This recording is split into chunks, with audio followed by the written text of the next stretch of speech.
বন্ধুরা দেখতে পাচ্ছেন সুন্দর করে কড়া করে আমরা ভেজে নিয়েছি, খুবই খেতে সুস্বাদু, খুবই ভালো লাগে। ওয়াও, কত সুন্দর পোড়া পোড়া করে ভেজে নিয়েছি, খেতে কত মজারে ভাই, আসলে কি বলবো। দেখেন কত সুন্দর করে যে তৈরি করছে। আমরা ডাউল ব্যালেন্ড করে নিয়েছি, আমরা গন্ধবোতল ব্যালেন্ড করেছি, কুচি কুচি করে পেঁয়াজ করে নিয়েছি। আমরা কিন্তু সুন্দরভাবে কুচকুচ কুচকুচ করে কেটে সব কিছু মাখিয়ে নেব। আমরা দেখতে পাচ্ছেন আমরা কিন্তু মরিচ বাটা দিয়ে দিলাম, আমরা পরিমাণ মতো লবণ দিয়ে দিলাম, আমরা সামান্য মিক্সার গুঁড়া দিয়ে দিলাম। এটা কিন্তু আমরা জিরার গুঁড়া এবং মশলার গুঁড়া আমরা ব্যালেন্ড করেছি, সেটা আমরা দিয়ে দিলাম। তারপর আমরা পরিমাণ মতন হলুদের গুঁড়া দিয়ে সুন্দর করে আমরা মাখিয়ে নেব। দেখতে পাচ্ছেন, ওয়াও, মাখানো দেখলেই খেতে মন চায় ভাই। আমার নিজেই খেতে মন চাচ্ছে যে কী সুন্দর করে মাখাচ্ছে গো। এ আল্লাহ, দেখেন কত সুন্দর, কত সুন্দর গো। মানে মাখানো দিয়েই খাওয়া হয়ে যাবে, মনে হচ্ছে এটা দিয়েই ভাত খাই, ভর্তা। আর এটা যদি আবার তেলের পর ভাজা যায় কত দারুণ লাগবে। তারপরেও এর ভিতরে আবার সকল ধরনের মশলার গুঁড়া দিয়ে মিক্সার দেওয়া হয়েছে, অত্যন্ত সুস্বাদু ভাই, অত্যন্ত সুস্বাদু। কী বলবো ভাই, পুরা ভিডিও দেখতে থাকুন, তারপরেই আপনি বুঝতে পারবেন কিভাবে এত সুন্দর বড়া তৈরি হয়। তো আমাদের সঙ্গেই থাকবেন সবাই। আমরা কিন্তু পরিমাণ মতন একটু তেল লাগে বেশি, আমরা তেলটা একটু দিয়ে দিলাম। তেল হিট হয়ে গেলেই আমরা তারপরে কিন্তু আমরা কিন্তু সুন্দর করে ছোটো ছোটো ছোটো ছোটো করে আমরা কিন্তু ভেজে নেব। তো বন্ধুরা দেখতে পাচ্ছেন আমরা তেল হিট হয়ে গেছে, দিয়ে দিলাম একটা। অনেক সুন্দর, আমাদের সঙ্গেই থাকবেন। ধন্যবাদ। আসসালামু আলাইকুম। আজকে আমি গন্ধকাতলের পাতা দিয়ে, এই যে দেখছেন গন্ধকাতলের পাতা, এই পাতাটা দিয়ে আমি আজকে এখানে নিয়েছি মসুরির ডাল আর খেসারির ডাল। আমি ভিজাই রাখছিলাম, সুন্দর করে এটা ধুয়ে রেখে দিয়েছি।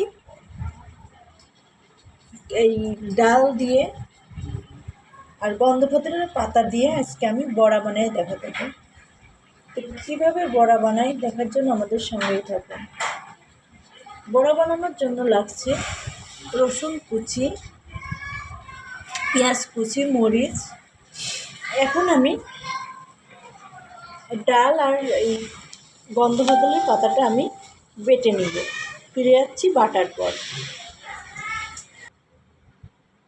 তো বন্ধুরা দেখছেন, এখানে আমি বেটে নিয়েছি ডাল, রসুন, মরিচ আর বেটে নিয়েছি গন্ধকাতলের পাতা। এখন আমি আর কিছু পেঁয়াজ কুচাই নিয়েছি। এখন আমি এগুলো দিয়ে বড়া বানাবো।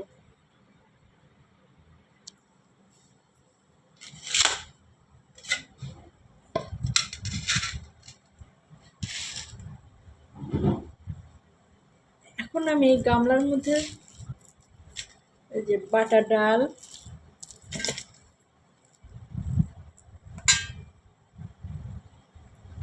গন্ধকাতলের পাতা বাটা, পেঁয়াজ কুচি,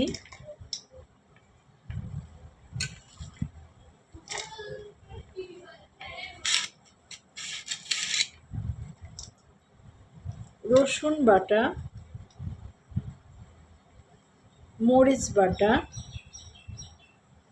পরিমাণ মতো লবণ। এখানে আমি একটু ব্যবহার করছি একটু ভাজা জিরার গুঁড়া আর একটু গরম মশলার গুঁড়া। দুইটা গুঁড়া একসঙ্গে অ্যাড করে নিয়েছি। এখন আমি এই দুইটা গুঁড়া একসঙ্গে দিয়ে দিব।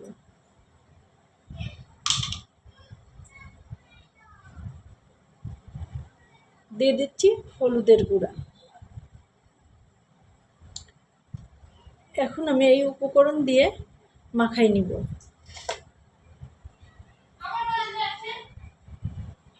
আমি এখন মাখাই নিচ্ছি।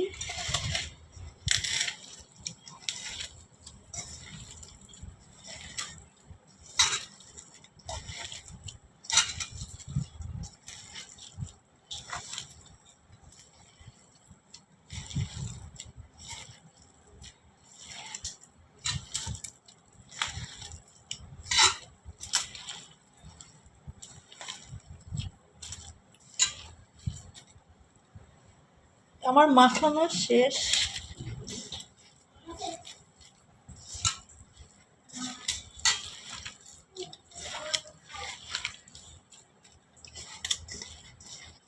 মাখানো শেষ।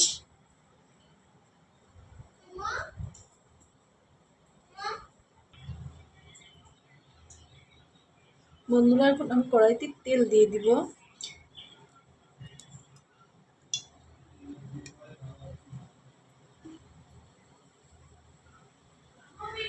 দেখুন আমি কড়াইতে তেল দিয়ে দিচ্ছি, তেলটা হিট হয়ে গেছে। এখন আমি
দেখুন আমি এখন একটু উল্টে দিব।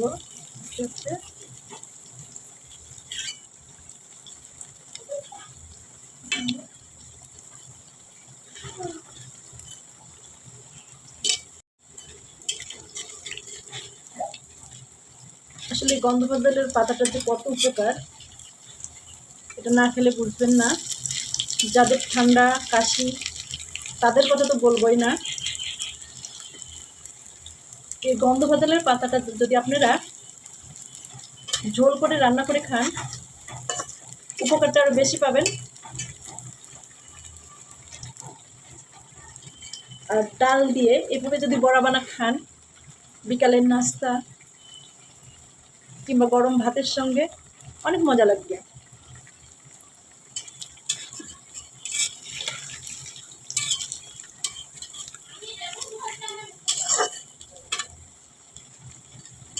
এটার কালারটা দেখতে যত সুন্দর, খেতে তার থেকেও বেশি সুন্দর হবে ইনশাল্লাহ।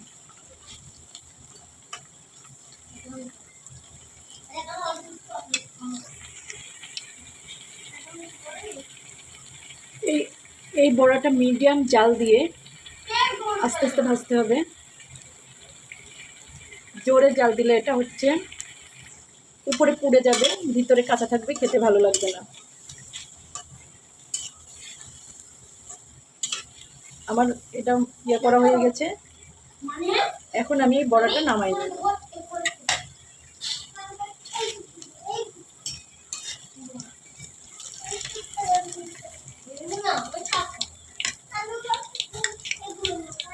দেখুন বন্ধুরা, এটা দেখতে কতটা সুন্দর হয়েছে, খেতেও ততটাই সুন্দর হবে।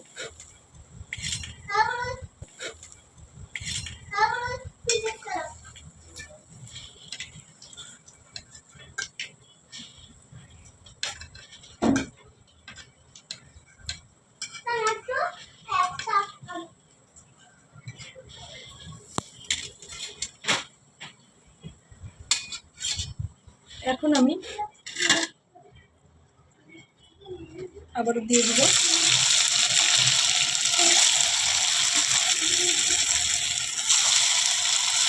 এইভাবে আমি সবগুলো গন্ধকদলের পাতা দিয়ে ডালের বড়া সবগুলো ভেজে নিব। তো ফিরে আসছি ভাজার পর।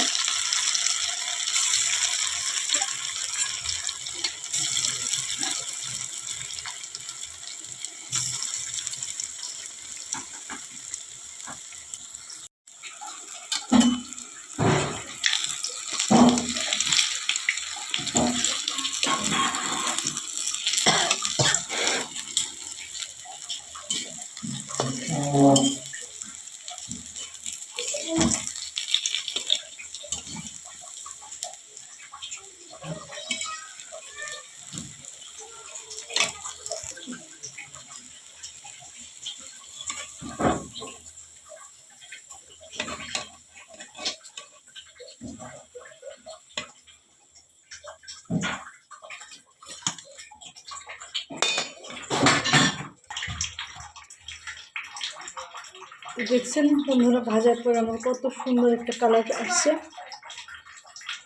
এটা দেখতে যেমন সুন্দর, খেতেও অতটাই সুন্দর লাগছে। সবাইকে ধন্যবাদ। আমার ভিডিওটা যদি ভালো লাগে অবশ্যই আমাদের পাশে থাকবেন, আর এইভাবেই যেন আমি আরও ভালো ভালো রান্না করে আপনাদের মাঝে নিয়ে আসতে পারি। আল্লাহ হাফেজ।